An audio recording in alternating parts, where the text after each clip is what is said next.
Fire extinguisher went off in a building in the 1500 block of 21st Avenue South just after 2 this morning. The content set off fire alarms, and firefighters went door to door to check on everyone.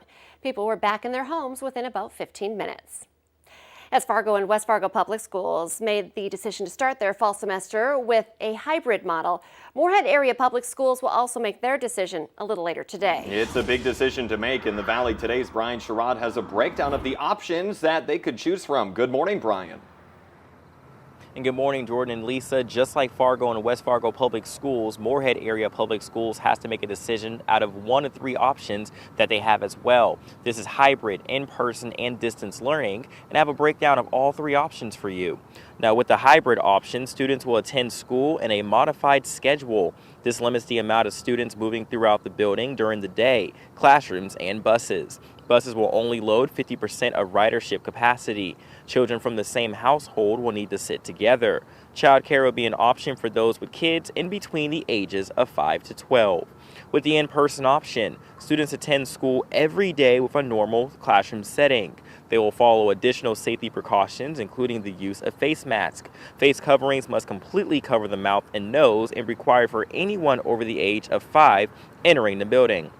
The Minnesota Department of Education will provide one cloth mask covering to every employee and student. Schools will create as much distance between students as they possibly can. Now, with the distance learning option, all work is completed at home. Daily attendance will be required in a structured daily class schedule. Just like with the hybrid option, childcare will be an option for those with kids in between the ages of 5 and 12. Now, as we already know, Fargo and West Fargo schools decided to go with the hybrid option, so Moorhead area public schools has to make a decision as well today. Now, when it comes to parents, happened to do a survey that was conducted asking them if they wanted their children to go back to school. 75% of them, that is, said that they didn't, or they actually did want their children to go to school. 23% of them said that they actually were not focused, or they didn't know if they wanted that decision, so they didn't know what their option would be with that right now. And 2% of them said no, they didn't want their kids to go back to school at all. So pretty different numbers when it comes to parents asking, or parents getting their input on if they want their children to go back to school or not. So once we hear from Moorhead Public Schools about what they're going to do and what their decision is going to be, of course, we're going to update it on our VNL News app, and we'll let you guys know. Brian Sherrod reporting live for us this morning. Thank you. It's now 10 minutes before the top of the hour. Let's get a check of our forecast on this Tuesday morning. A very pleasant morning and another beautiful sunrise here, Lisa. That's right. We are starting off the day on a much quieter note again today, enjoying the break from the very rainy weather we've had recently. And maybe it's got you thinking about, what does that mean for that mosquito forecast? Well, for today at least, Cass County Vector Control, the latest update from them says that things are okay right now. You know, mornings and evenings are always more tough when it comes to mosquitoes, and, you know, they're out there.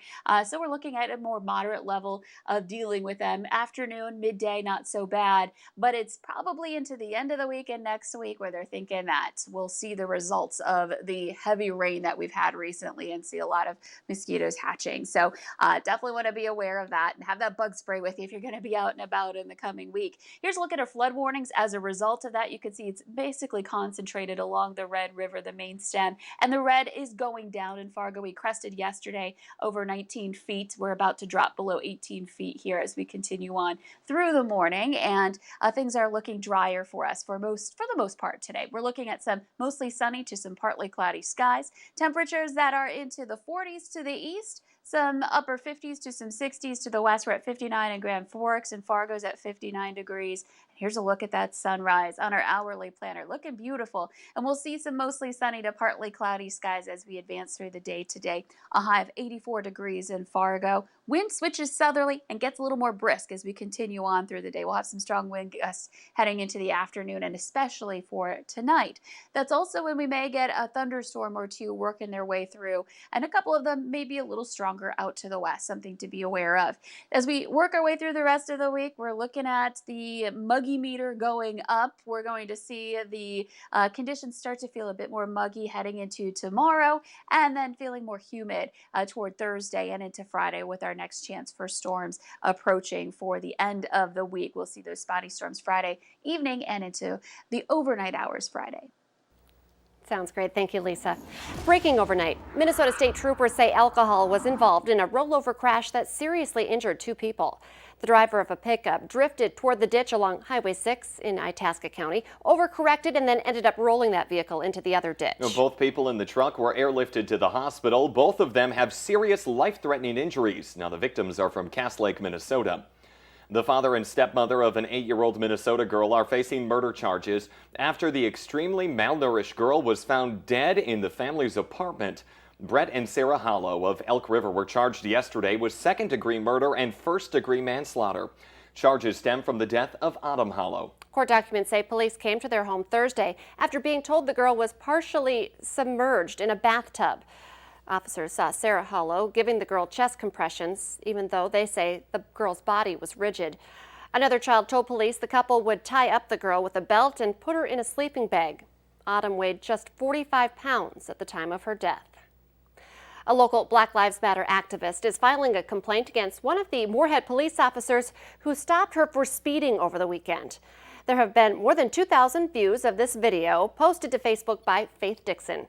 She was upset for being picked up for speeding and with the way the stop was conducted. Now, Dixon claims one of the officers tried to open her door with his hand on his gun and says that she feared for her life. Moorhead police say Dixon was stopped on 8th Street for going 44 in a 30, and they say that she was argumentative during that stop.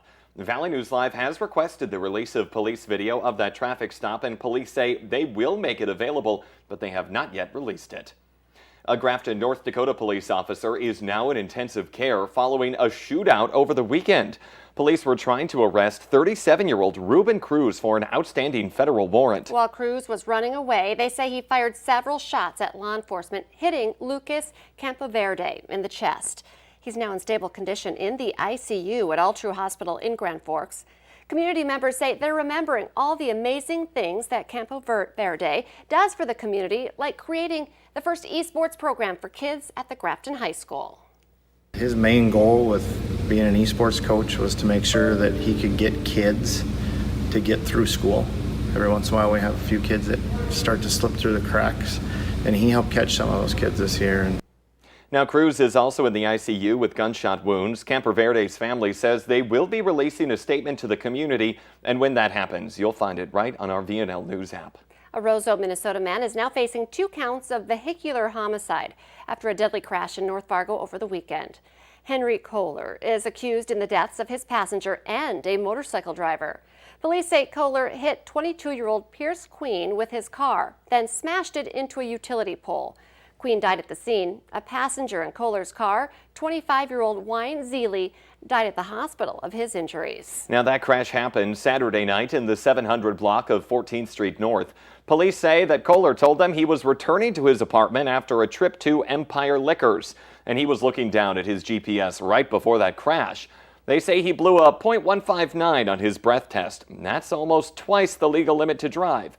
Investigators say a witness reported seeing Kohler's vehicle going 60 to 70 miles an hour and a passenger hanging out of the window right before that crash. Minnesota is reporting 6 new deaths linked to COVID-19 and another 567 cases. All total, 1,712 deaths have been attributed to the disease. In North Dakota, there are 60 new cases. The daily positivity rate is now at 2.2%. There is 1 new death. The death toll in North Dakota now sits at 126. COVID-19 testing is scheduled at NDSU in North Fargo this week. These back-to-school testing events are only open to NDSU students, faculty, and staff, and K-12 teachers and staff. A combination of outdoor drive-up and walk-up testing will take place in the west parking lot of the Fargo Dome. Testing starts today, goes through Sunday, 10 a.m. to 4:30 p.m. each day. If you would like to go to one of the testing events, you can find a link to register on the VNL News app, but remember, these are not open to the general public. More than 36 UND students with COVID-19 are being isolated at local hotels, which have contracts with the school to provide that service. There are 38 active cases at UND. Staff or faculty members with the virus are isolated at home.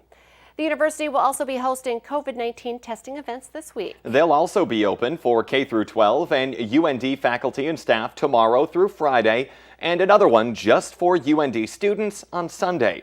The testing times differ day to day. You can check them out on our website. You can also find it on the VNL News app.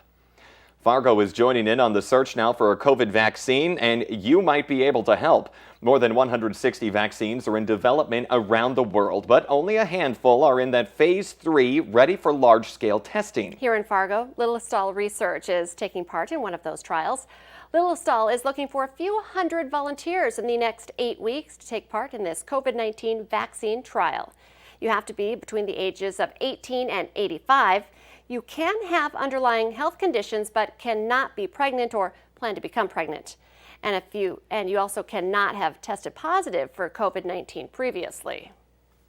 Before anything can come to market, before we can actually have an effective vaccine for this, we have to make sure that we can go through these large-scale trials to determine if they're safe and effective. And we all know COVID has impacted everybody's lives in some way. And if this is the key to get back to normal, we definitely want to be a part of that. The trial is going to take some time, 2 years, with a total of 6 in-office visits. You will be paid for your time if you'd like to get involved. We have more information on our VNL News app. That's a pretty big story for the region. But let's get the answer now to our question of the morning on Facebook. Here's that question. This food is eaten outside of the home 90% of the time. A lot of people guessed this answer. French fries. Makes sense because they taste better when they're dropped in the big deep fat fryer that the restaurants have. Exactly. And it tastes better when you don't have to cook it or do the cleanup as well. I agree. Remember, you can play along every weekday morning by heading to our Valley News Live Facebook page. The Today Show and CBS This Morning, they're just about to start, but the Valley Today rolls on. We'll have more on that decision that Moorhead Public Schools will be making today regarding whether your students will be in the classroom or at home for learning this fall. Stay with us. We'll have that coming up on the Fargo CW.